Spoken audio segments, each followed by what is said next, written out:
Listo gaude, lanerako prest, eta errezeta gutxirekin Ameriketako klasiko bat ingo dizu. BTL sandwicha.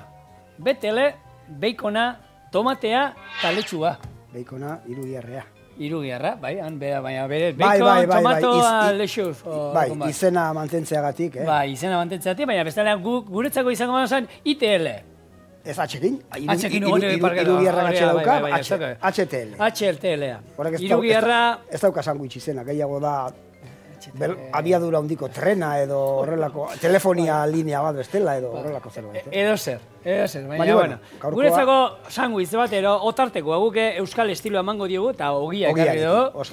Egia esan, errezeta hontan, bai esaten da aukera dagoela betiko sandwich opila erabiltzeko hori boio antzeko dana, baina berez ogiak egiten da. Hau ogia behar du. Han ere, estatu batuetan ere ogia asko erabiltzen da, beste ez da exactamente hemengoa bezalako ogia, baina ogia erabiltzen da. Baina bai gomendatzen dut ez erabiltzea hori boio antzeko izaten da. Normalean, orokorrean erabiltzen dena hamburguesak egiteko hori boio antzekoa dana, opila antzekoa, hori beharrean ogia erabiltzeko. Eta gu kasu honetan, ogia erabiliko du. Gero, lagungarri moduan eramango du letxuga, tomatea, eta mahonesa bat, ingo dula hemen arrautzarekin, ospina eta olibarekin. Eta gero koipea, gaurko gure gantza. Eta gure gantza, irugiarra. Bueno, egia esan, gaur egun irugiarra frigitzen duzenean, koipearen zatia hundi bat sartaian geratuko zen. Baina, bueno, berez esan behar da, irugiarrak dituen koipeak, gero batuko du bezala, ez direla onenak. Ez direla osasunarentzako, ez direla saturatuak dira, eta gero hitz egin. Hori da. Bueno, aurrena hasiko gara, nola, berdina da gantza, koipea...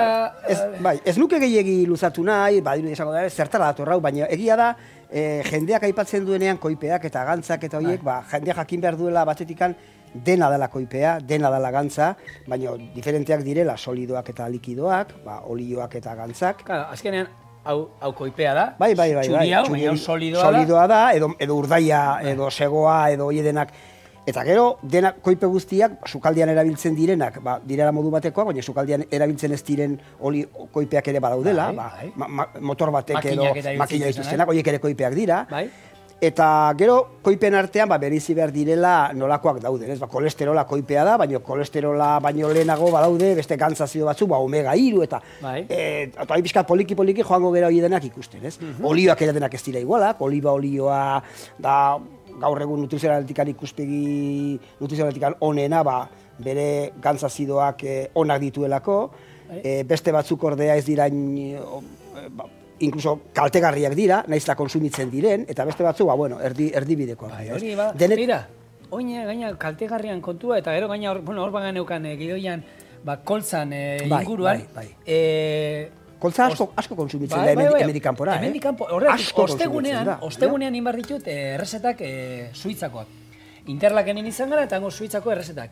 Eta pasazizkia hango sukaldariak, errezeta bateko ingredienteak, eta denetan koltza olioa erabiltzen zuen. Eta ni belen izan hemen behira zen, koltza olioa. Hemen ez da kasi, hemen aparte, oin dela... Horrek gertatu zen, Bai, ni oso ondo gogoratzen naiz, nila karrera bukatua nuen, eta medikuentzako izan zen, kriston txokea izan zen, nolako gaitza, aipatuko dugu gero tokatzen danean, ez da gaurko gairik importantena, baina kuriosoa da, Eta olio, intoxikazioa, baina izan zen intoxikazio bat, ez koltza olioa txarra dalako, koltza olio desegokia erabilizutelako, desnaturalizatua, hori ja beste kontua. Segi zure. Nik aurrena, hau gero azkenean montatzea izango denez bakarrik, aurrena mahonesa egingo du, gero izango denez ogia mahonesakin ondo bustitzea, bi aldeak eta koipeak gehiago sartuko dugu, eta gero ingo duna irugiarra momentuan ez ostutzeko momentuan ingo duz, azkenean askar ingo zaigu. Eta hemen abileko duna, gauzatxo bat, koipeak, hemen esan duzu, ondo, koipeak ez dira berez txarrak, koipeak beti bezala neurrian, koipeak beharrezkoak dira gorputzarentzako, eta gorputzean baditu koipeak funtzio batzuk, koipeak bakarrik betetzen dituenak. Ez proteinak, ez azukreak, ez vitaminak, betetzen ez dituztenak. Orduan, koiperik gabe ezingo genduke bizi. Gertatzen dena da, koipeari botatzen diogula, gustatzen itzaizkigun gaitz batzuen errua, ez? Obesidadearen errua, gizentasunaren errua, eta hori ez da koipearen kontua, hori da koipeak gaizki, gehiegi, neurrizkanpo erabiltzearen errua, Bai, eta gaur egun, antza, eta denei, zuk paketeak eta dana irakurtzezu, eta dana koipe gabe, koipe gabe. Baina ez da horrela. Bai, koipe gabe, baina gero azukre pila sartzen dio. Ja, bueno, koipeak, lehenengo gauza argi utzi behar duguna da, koipea berez ez dela txarra, koipea, eta bai, saiatzen gara beti, koipe gutxi, eta denokingo genduna, balagi xerraun bati edo txuleta bati, kenduko genioke koipea. Ez, bueno, igual momentu honetan bazkarian ez genduke koipe gehigarri hori beharko, baino, egunero, konsumoa da, 120 kaloria guztien, 120-130 koipetatik etorri behar du. Bai. Ni goratzen naiz, harritu nintzen dietista batekin 2011an ero, eta tipua txirrindularitza ekipo profesionalekin, eta berak egunero goizetan da intxaurra sartzen zizkian. Eta gainaz, bera sartzen zuen, porzio bat koipe gainean jartzen zuen. Baskaritan bi porzio koipe, horzan oliba olioa. Gero neurtu behar da ze koipe. Esango dugu koipe batzu txarrak direla. Eta ez konsumitzeko ez koipeak direlako, ez eta koipe txarrak direlako. Koipeak daude onak eta txarrak, orduan koipe onak konsumitu behar dira, eta koipe txarrak alba da, gero beste faktore batzuk ere badaude. Zergatik konsumitzen diren koipe txarrak, askoz ere merkeagoak direlako, eta baina, bueno, gure funtzioa ez da hemen lezioak ematea ekonomiakoa, gehiago da osasunaren aldetik, eta osasunaren aldetik koipeak bai, baina koipe onak, hobe, koipe txarrak, eta neurrian. Nik hemen, arrotza, ospina txorrota bota diot, eta gero gatz pixkat. Oin olioa gutxi gora era... Olioa ze olio da, hau? Olio erabiliko. Egia da, nik mahonez egiten duanean, aukera nahi hau dudala batzutan ekilore olio hartzea, suabeago dalako eta mahonezari estiolako horren besteko zaporea ematen. Hau egia esan, 0,lauko olio ez dut hartu oliba gradu batekoa dana, pilpil bat erabiliko genuen egiteko, ero arraiba saltza berdian, zaporea handia daukana, erabili ezazue, oliba bat erabiltzen baduzu ere, pixkat suabeago erabili. Zapore gehiegi ez daukana. Graduazio gutxiagokoa. Hori da. Eta gero da, hori, hasieran indarra suabe, eta gero hartzen duenean, oliba gehitzen jongo gara. Eta jongo da, oliba loditzen jongo da, mahonesa. Eta, bueno, guk arrautzak inindu moduan orain, esnearekin behin baino gehiago dutan indut hemen, eta hemen, alergia dietenei arrautzai gero, esneke... Haiek esango dizute, esnea dietela alergia, baina, bueno, betikoa da. Baina, bueno, danetik dauen... Horregatik. Hemen arrautzela bidut, horrek koipea baduka? Badauka, baina, bueno. Kusi oso, momentu batean, mahonesa inda. Fina utziko dut, bakizu, mahonesa zer dauka, jendeak izaten duela beldur hori, moztu iten zaidala eta... Bueno, kusi oso honek ze... Nahiko fina dago, erori iten da ez da geratu lodia. Nik honi olioa jarraituko banuke botatzen, loditzen jungo zan, loditzen, puntu bat iristen den arte, ja brillante geratzen da, eta lodia, ja koipegile ez duela onartzen. Eta hor zein gozan, orduan moztuko litzai guke. Orduan, hobe da, pixkat, finagoa utzi, holan koianan erortzen dela, mahonesa lodi bat baino, eta holan ez aigu moztu. Truko moduan ero. Hau bat zera. Eta, orduan, bueno, eta sartai egurra emango diot, eta irugiarra egiten jongo da. Ez dut probatu matxea. Oliba zapora daika. Bale, a ber, nik oin duda bat. Olio motak, saturatuak, bonoin saturatuak, a ber, ze alde dago batetik bestea, zeintzu dia? Diferentzia handia da. A ber, olioak, bueno, esan dugu aldezautikan, olioak izan litezke jatorriz naturalak, edo prozesatuak, ezta? Bai. Prozesatuak, beti datoz edo animalitatik, edo landaretatik, baina ez datoz natural datozena, baizik eta industriak modu batera edo bestera tratatzen dutu, ez? Bai. Eta koipe saturatuak izatea edo ez saturatuak izatea diferentzia izugarria da, ze koipe saturatuak dira askoz ere okerragoak osasunarentzako, profil lipidikoa, kolesterola, trigliceridoak eta bar, erabat ondatzen dituztelako.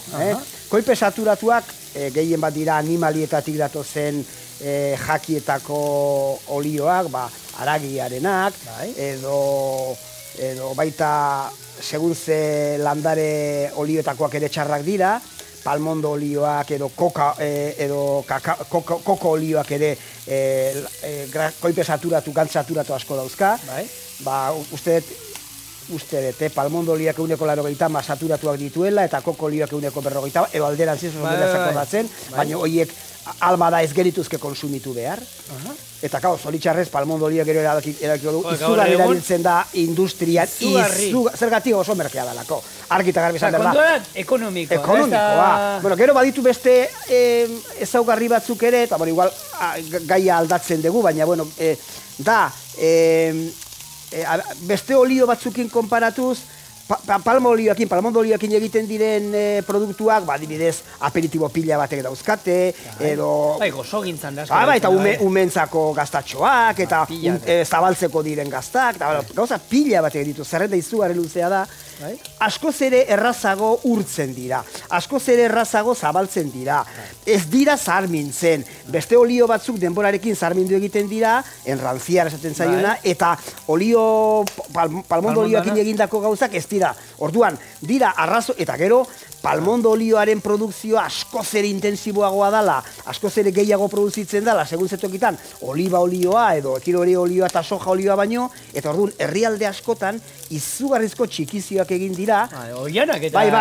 Alberto jarriko du irudi bat, eta irudi horretan ikusten da,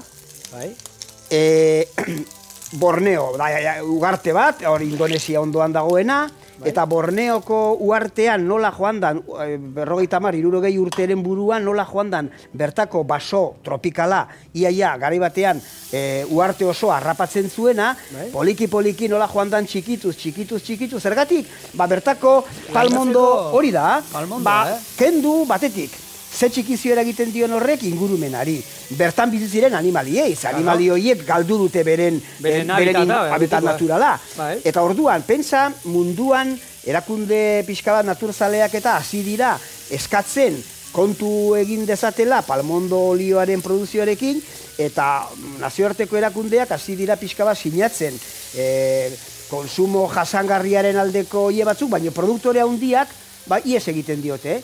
Osea, zu pentsatzen zuzerala multinazional bat, izenik eman gabe, olako produktu industrialak fakturatzen dituzuna. Eta produktu horietarako askoz ere erosoagoa eta askoz ere merkeagoa da palmondo olioa, beste olioa, baina zergatik baleno esan dugun arrazoi guzti horiengatik, hobeto urtzen duelako, temperatura altuagoa onartzen duelako, ez dalako zeharmintz, eta batez ere, askoz ere merkeagoa dalako. Nik ez dakit kosetxa uzta bat baino gehiago, baina segurazki urtean uzta bat baino gehiago ateratzen dute palmondo oliotik. Tropikala da, erraz ateratzen da, erraz azten da, berehala hartzen du behar duen tamaina eta altura, eta orduan, txikizioa izugarria izan da leku horietan. Ez da bakarrik osasunen dako ez dela osasungarri, baizik eta... Eta, baina gure aldetik lehenengo arrazoia izango litzateke, ez dela osasungarria. Orduan, hasi dira pixka bat esaten, neurri hartzeko, ikusi egin behar da orduan horietan, etiketa horietan, zenbat palmondo olio daukan, eta nik gobendatuko duke albaldin bada horiek, ze badaude beste aperitibo batzuk, beste gazta batzuk, beste produktu batzuk, dia txokolateakin egindako galletak, txokolatea barruan daukana eta gero urtu egiten dana, horiek guztiak, ez guztiak, badaude palmondo oliorik gabe egindakoak, baina produktore handi askok oraindik ez dute gerra galdu nahi eta ekonomikoki askoz ere hobea ateratzen zaie beraiei palmondo olioa erabiltzea, eta hori da pixka bat, ez da betikoa, ez da olioaren kontua, da olioaren erabilera txar baten kontua. Palmondo olioa ez da egokia, baina... Neurria. Eta gaur egun denean sartutela. Bai. Oitura badako, baina nire batzutan emate, hartu eta venga. Ikusi, baina jakin egin behar da, zerbaiten bila joan behar dezu. Gero aipatuko dugu transkoipekin ere gertatzen da, gauza bera gertatzen da, en fin. Baina... Bai, palmondo olioarena da... Arrituta geratuko zinateke, jaki batzuk, imaginatu ez duzu laiten, eta honik koipazetako, olioazetako botatzen diote.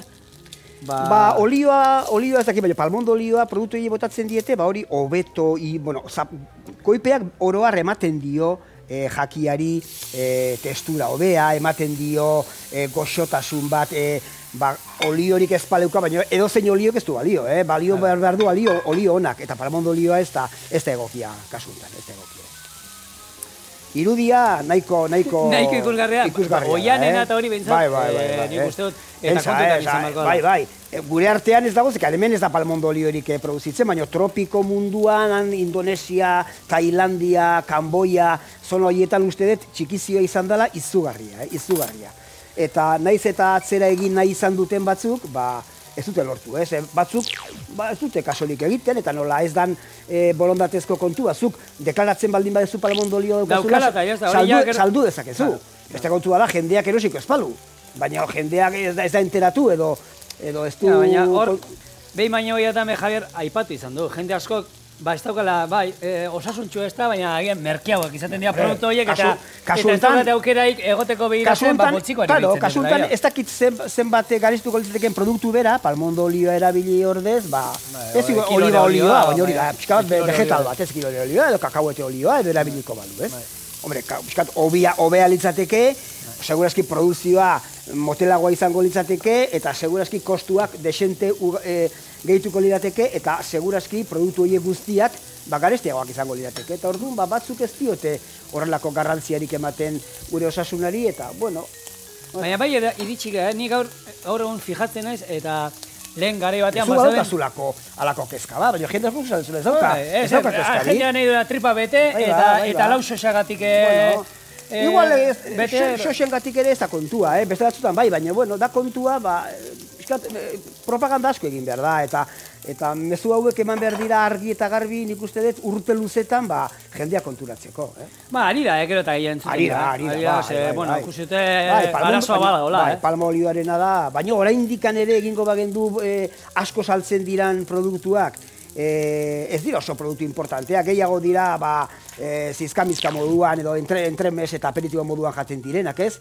Ez dira eguneroko jatordu nagusienetako produktuak, baina, bueno, hala ere, kontuan hartzeko moduko produktuak dira, eta palmondo olioak ez dio inolako mesederik egiten olako kozei. Bueno, behiratu ezazue, baina lehen behitu, duela urte batzuk, dana jartzen oliba olioarekin, eta ez da izan, osasungarria zela esateko. Gaur egun jasi gara kartela ikusten, ekilore olioarekin, osasungarria dela esateko. Okerragoa badaudelako. Claro.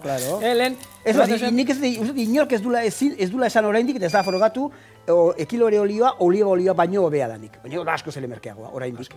Eta orduan, segun ze jendek, gauza batzuetarako zapore handia behar duenean eta emango dio oliba olioa, baina eta ez dago arrazoirik frijitzeko ere hobea da oliba olioa, ekilore olioa baino, frijitzeko ere, baina jendeak arrazoiek asko daude.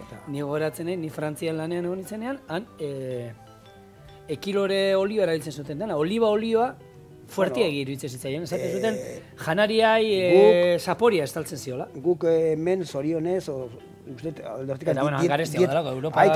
dieta mediterraneoa tokatu zaigunez guri, oliba olioak garrantzia handiok iduen, baina beste leku batzuetan oliba olioa oso gutxi erabiltzen da, proportzioan, oso gutxi.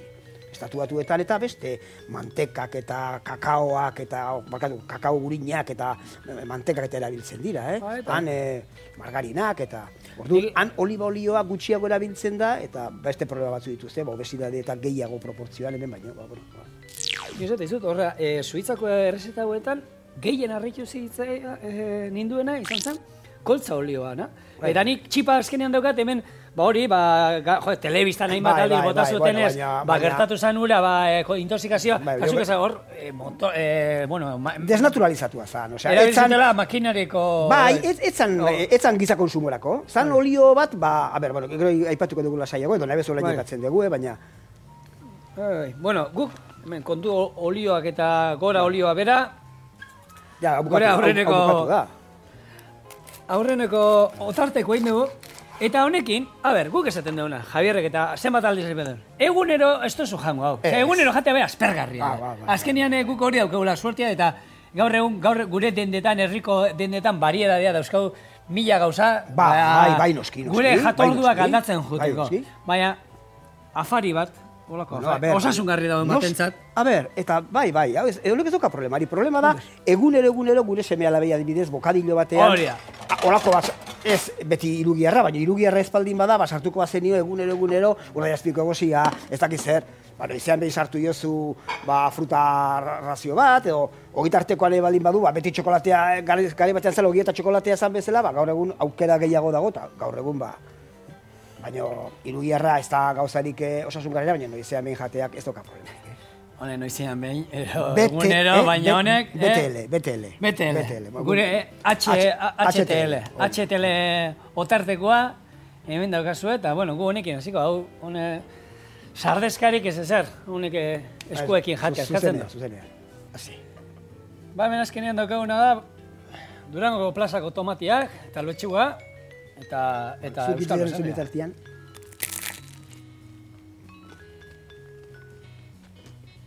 Ogion batekin.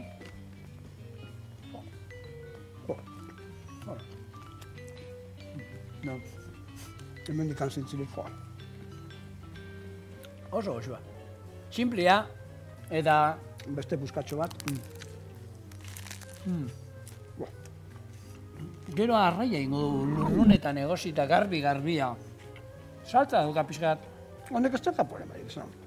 Behin jatekotan, ez egunero eta noizean behin jateko hau. Ez, eta behin nioen ez. Gaina ikusi duzu, hemen trukoa bada, koipea hemen dago. Irugiarra ondo txigortu ezkero, koipe asko beti dauka berezkoa, baina. Galtzen duzu, berezkoa badauka. Baina, bueno. Eta, herri hartu, epikote. Aitortu behar da, gantz saturatua dela. Bai. Beste gantz batzuk baino, hori aipatuko dugu beto, kontroli zergatik handiran kaltegarriagoak saturatuak, ez saturatuak baino. Baina badira, ondikan okerragoak saturatuak baino, transak okerragoak dira. Eta gero, tomatearekin eta letxugarekin eta, ez da hain plater osasun gaitza gertatzen, Neurria, beti bezala. Neurria. Oso gozoa, gomendatzeko moduko, noizean baina egiteko moduko bokadilo bat. Arrosa gaina. Afaltzeko, taka. BTL. Oin, frantzialdera jungo da, eta hango saltza klasiko bat erakutsi.